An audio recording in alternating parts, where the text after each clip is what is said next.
everyone. Good afternoon, ma'am. I am the second reporter of the Group 8, and I will discuss the deontological theory. The deontological theory puts more emphasis on what is right rather than what is good. Choices and action cannot be justified by the good result it was able to produce, even if such action leads to lesser harm or maximizes pleasure. Certain action will still be considered immoral if it is not in accordance with what is deemed to be right. According to deontology concept is categorical imperative is it known not to be undertaken. So ibig sabihin nito ay nagbibigay kung ano ang tama. Namina ba? Nagbibigay kung ano ang tama kaysa sa kung ano ang mabuti. Kung ito ay hindi alinsunod sa kung ano ang itinuturing na tama ayon sa konsepto ng deontology ng categorical imperative, kung ngayon hindi dapat isagawa. Halimbawa ng deontological theory ay ang divine command theory na naniniwala na ang moralidad ng isang kilos ay batay sa mga utos o kautusan ng Diyos. Ayon sa divine command theory, ang tama o mali ng isang kilos ay nakasalalay sa kung ito ay sumusunod sa mga utos sa Diyos. Ang pagsisinungaling ay itinuturing na mali dahil ito ay labag sa utos ng Diyos na magsabi ng katotohanan. Immanuel Kant, in his model of categorical imperative, emphasized that moral rules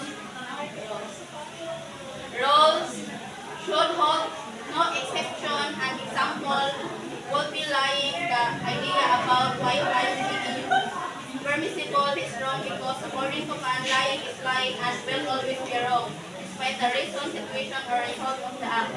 So, binibigyan ni Immanuel Kant sa kanyang modelo na categorical imperative na ang mga tuntuming moral ay hindi dapat magkaroon ng exception.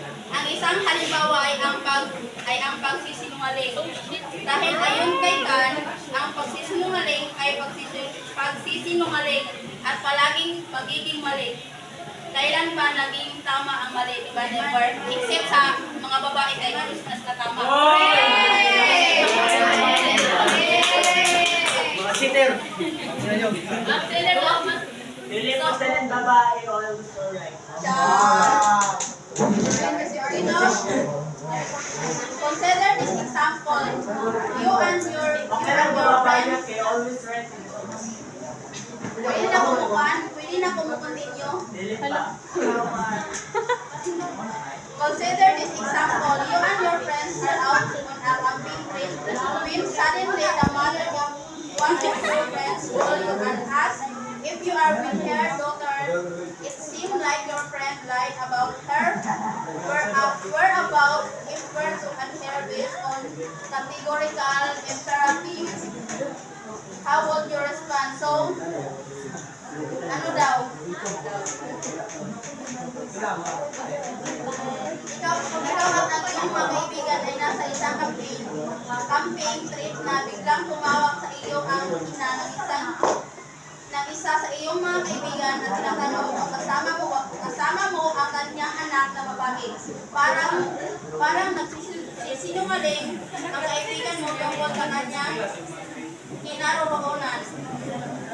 Alin ang susundin mo? Magsisinungaling ka ba o sasabihin mo ang totoo? So, para sa akin ay sasabihin ko ang totoo. Para malaman ang kinaroroonan ng kanyang anak at para hindi mag-alala ang kanyang ina. Kasi ang pagsisinungaling ay labag sa prinsipyo ng kategoryang imperatibo dahil ito ay paglalabag sa moral na batas na dapat sundin ang lahat. So, di ba nasa Ten Commandments sa Biblia nga nasa Exodo 20:16, huwag kang magsasaksi ng hindi totoo laban sa isang kapwa. Isang pangunahing batas moral na hinakda sa maraming relihiyon kabilang ang Kristyanismo na nag-uutos na huwag magsisinungaling o magbabalita ng hindi totoo. So, yun lang po. Maraming salamat.